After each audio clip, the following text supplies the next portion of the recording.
You're standing in the prepper aisle, or your own garage, looking at gear you bought years ago because everyone said you needed it. Here's what nobody tells you. That gear hasn't vanished from stores. It's vanished from serious preppers' carts, swapped out after it failed somebody for real. Some swaps just save money. A couple are the difference between living and not. And the last one is still sitting unused in most closets, because the old version still feels safer, even though it's the one most likely to fail you.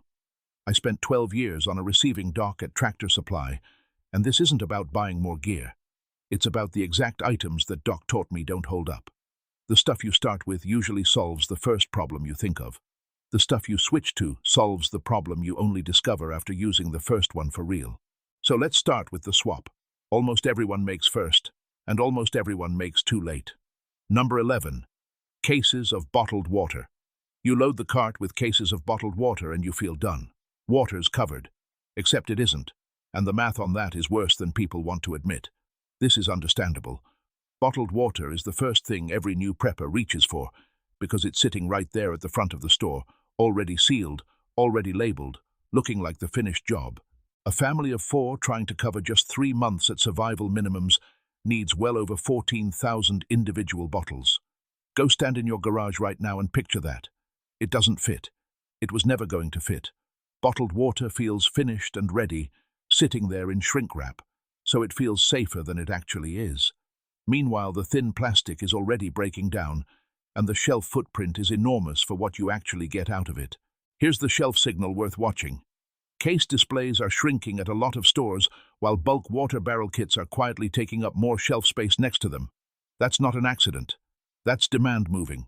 The swap that actually works is a food-grade 55-gallon barrel, kept in a cool space, rotated once a year, filtered when you use it. Pennies per gallon instead of a wall of plastic cases slowly failing in the corner of the garage. You don't need panic buying here. You need 1 barrel and a decent filter, not a truckload of shrink-wrapped cases you'll be hauling to the recycling bin in 2 years anyway. And once the water problem is actually solved, most people assume their power backup is fine too, until they check what's really sitting in the drawer. Number 10. Disposable alkaline batteries.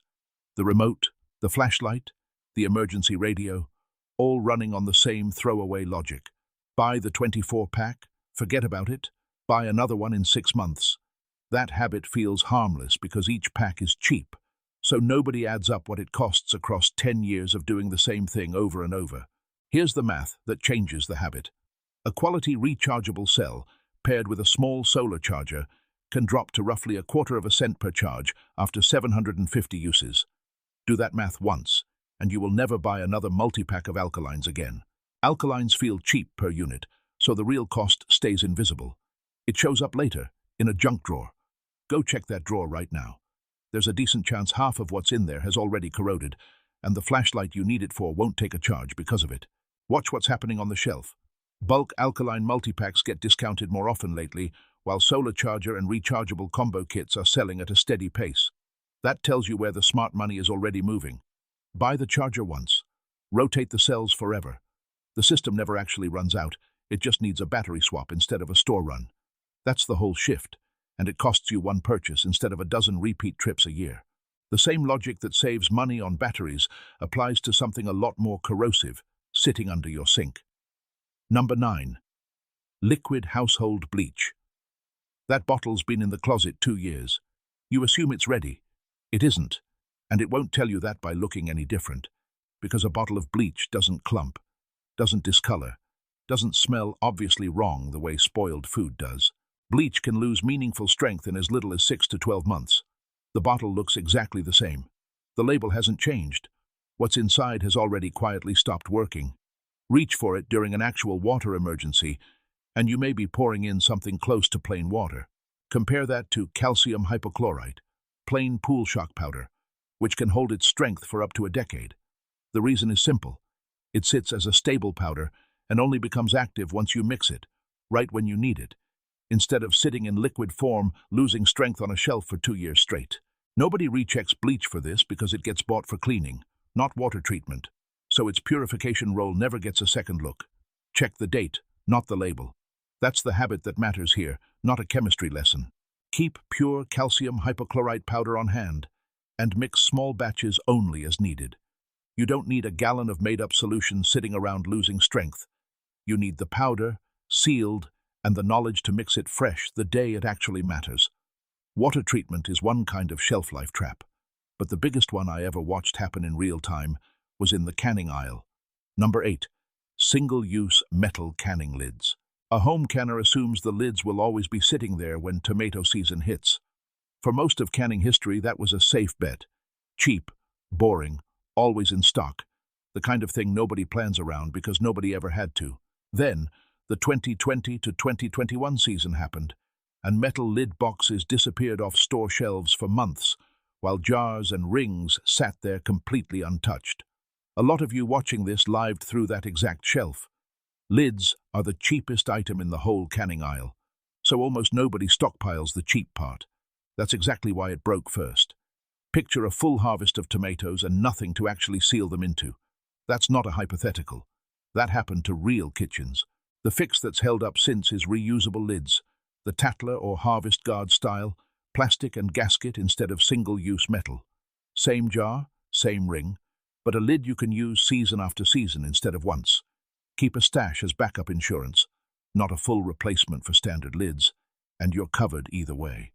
Next time metal lids get thin on a shelf somewhere, you won't be the one scrambling.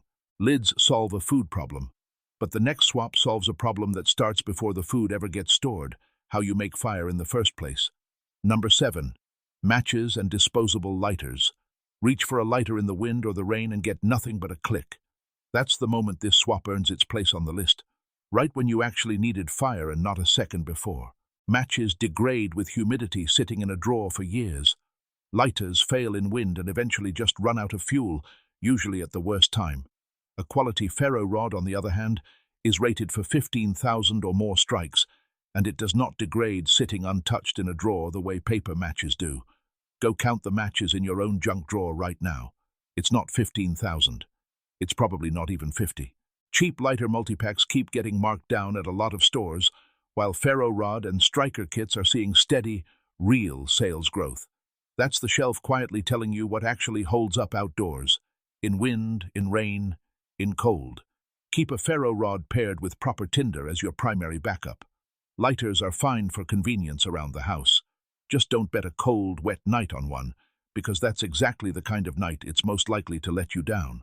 Fire is one survival basic, but the next swap is about food you can actually carry with you, not just store at home. Number 6. MREs as the main food reserve. A closet full of MRE cases, bought years ago, assumed to be good indefinitely. That assumption is the mistake, and it's an easy one to make, because the packaging looks tough enough to survive anything. MREs run roughly 3 years at 80 degrees, that's it. Meanwhile, freeze-dried meals, packed properly, can run 30 years or more. That's a 10 times gap in one sentence, and it means the food you bought for a decade of coverage might already be sitting past its real window. MREs feel military-grade and permanent because of the thick, tough packaging. That packaging is telling you something about durability in the field. It is not telling you anything about how long the food inside stays good. Watch the shelf here too. MRE cases get marked down as they near their real expiration, while freeze-dried pouches hold full price because they're not racing a clock the same way. Open a stockpiled MRE case after a few years, and there's a real chance what's inside is already stale. Keep MREs for short bug-out mobility only. Grab and go for a day or two on the move. Let freeze-dried meals, packed in Mylar with oxygen absorbers, be the actual long-term reserve sitting in the pantry. 2 different jobs, 2 different foods, and mixing them up is how a decade of coverage quietly turns into 3 years. Food storage depends on something even more basic than the meals themselves, the fuel that keeps you running. Number 5. Stockpiled gasoline. A shed full of gas cans looks like preparation.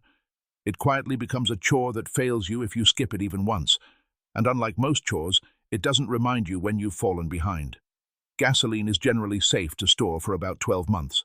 Skip the stabilizer, skip the rotation, and it starts turning to varnish in the tank while the can still looks completely full. That's the part that gets people. Still in the can, looking fine, already dead. Compare that to a sealed propane tank, which holds a functionally indefinite shelf life sitting untouched. No rotation schedule, no stabilizer, no maintenance chore hanging over your head. A full gas can looks stocked, no matter how old the fuel actually is. So almost nobody thinks to check it until the generator won't start on the one day it's actually needed. That's a hard way to find out. Watch what's moving. Gas can sales stay steady, but propane tank and dual fuel generator sales keep climbing. That's people quietly deciding they'd rather stop babysitting a fuel source and just have one that works when they open the valve. Keep limited gasoline for short-term use and make propane your primary long-term reserve instead. Fuel keeps the house running, but the next swap is about what actually fills the pantry shelves behind it. Number 4. A pantry built, mostly on canned goods. A shelf stacked with cans feels like the backbone of a stockpile, and for years that's exactly how it gets treated. Same category of food, calories and protein either way, but wildly different lifespan depending on the packaging choice underneath it. Typical canned goods run roughly 2 to 5 years. Rice, oats and beans, repackaged in Mylar with oxygen absorbers, test out at 25 to 30 years. That's a 10 times plus gap, using foods you probably already have sitting in your own kitchen right now. Canned food feels permanent because the can itself doesn't visibly change. No dent, no rust, no bulge. So the assumption is, everything inside is fine indefinitely. Open a 5-year-old can, and it's already lost real quality, sitting right next to a bucket of rice that's still good for another 2 decades. Watch the shelf pattern. Canned goods rotate through regular grocery turnover like anything else, while bulk bucket and Mylar bag kits sell as their own separate growing category entirely. That's the Smart Shopper shelf, right next to the regular one. Canned goods aren't abandoned here, they're repositioned. Use them for variety and near-term meals, the stuff you rotate through in the next year or two anyway. Build the actual pantry base from repackaged bulk staples instead, the part meant to sit untouched for decades if it has to. The pantry keeps a household fed, but none of it matters if a real injury happens and the medical kit isn't ready. Number 3, a basic adhesive bandage first aid kit. A first aid kit full of small bandages feels like the box is checked. It isn't. Not for the thing that actually kills people fastest. And this is the one item on the whole list where the stakes stop being about money. Severe bleeding can become fatal in as little as 3 to 5 minutes, often faster than emergency services can even respond. That's not a scare line. That's the exact reason the Department of Homeland Security built the Stop the Bleed program in the first place. People equate first aid kit with minor cuts and scrapes, not major trauma, so the box in most homes is stocked for the wrong emergency entirely. Picture a serious injury happening on the property with nothing in the house actually built to stop it. That 3 to 5 minute window doesn't wait for someone to drive to a store. Watch the shelf here. Basic bandage kits sit steady month to month, while tourniquet and trauma kits have moved up to featured display space near checkout at a lot of stores. That's not marketing. That's stores responding to what people are actually starting to buy. Keep the basic kit for daily cuts and scrapes. Add 1 real trauma kit, tourniquet, pressure bandage, gauze, per household and per vehicle. That's the part built for the exact window that matters. The few minutes where nothing else on this list means anything if it's missing. Protecting the people in the house matters, but so does protecting the food they'll eat for years to come, starting with something most people never think twice about buying: seeds. Number 2, hybrid seed packets. A garden looks completely self-sufficient right up until the following spring. That's when this one quietly falls apart, and it's the kind of failure you don't see coming because everything looked healthy the season before. Hybrid seed doesn't breed true. Save seed from a hybrid plant, and what grows the next season can be unrecognizable compared to what you actually planted. Heirloom seed is different. It's open-pollinated, and it can be saved and replanted indefinitely without that risk. Hybrid packets are cheap, common, and they produce great results the first year, which is exactly why nobody questions them. Picture a gardener carefully saving seed all season, proud of the harvest, only to plant something close to worthless the following spring. That's the garden that can't feed itself twice. Watch the seed racks in early spring. Hybrid seed turns over fast because it's what most people grab out of habit. Heirloom seed bank kits sell steadily as their own separate category to the people who've already learned this lesson the hard way. Keep 1 heirloom seed bank in cool, dry storage, even if you currently buy fresh packets every year out of convenience. It costs almost nothing now, and it's the difference between a garden that feeds you once and one that keeps feeding you for as long as you keep saving seed correctly. A garden protects the future. But the very last swap on this list is the one sitting unused in almost every prepper's closet right now, still assumed to be enough. Number 1. A box of disposable N95 masks. That leftover box of masks from a few years back is still sitting in a drawer somewhere, assumed to be the complete solution. It isn't, and the reason comes down to simple math. Almost nobody runs. A single reusable elastomeric respirator with replaceable filters can functionally take the place of hundreds to 1,000 or more disposable masks over its service life. One item quietly replacing an entire box, then another box, then another. That's the number that reframes this whole category. Leftover mask boxes feel like enough because most people never actually burned through one under real pressure. A genuine air quality event or illness spike can chew through a full box in days, not months, and that's exactly when disposable mask boxes start shrinking and getting marked down on shelves, while reusable respirator and filter cartridge kits expand to fill the space next to them. Here's what most people miss. The filters are the wear item, not the mask body itself. One respirator shell can last indefinitely. You're only ever replacing a small cartridge, not the whole unit, which is a completely different math than restocking a box of disposables every time an event hits. Keep one reusable respirator with a few spare filter cartridges instead of leaning on a box that runs out exactly when you need it most. Everyone remembers what an empty shelf looked like during the last real shortage. Don't be the one caught flat-footed by the next one. That's the whole list, and here's what ties it together. Water without a barrel runs out fast. Fuel without propane fails quietly while looking full. A pantry without repackaged bulk staples expires years earlier than it should. None of it matters without a kit built for real bleeding, or seed that can actually be replanted next year instead of dying with the first harvest. The smartest preppers out there aren't the ones who bought the most gear years ago. They're the ones willing to admit which of it quietly stopped working and swap it out before they actually need it.